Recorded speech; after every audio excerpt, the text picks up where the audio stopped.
ellipse yang kedua. Okey, nama dia axis N. Okey, untuk axis N, klik kat sini. Axis N ni. Okey, klik first point. Tarik ke kanan 100.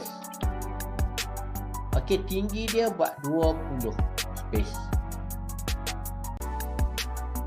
Okey.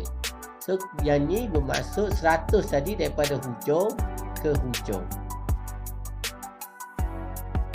Tinggi dia samalah daripada tengah ke bawah. 20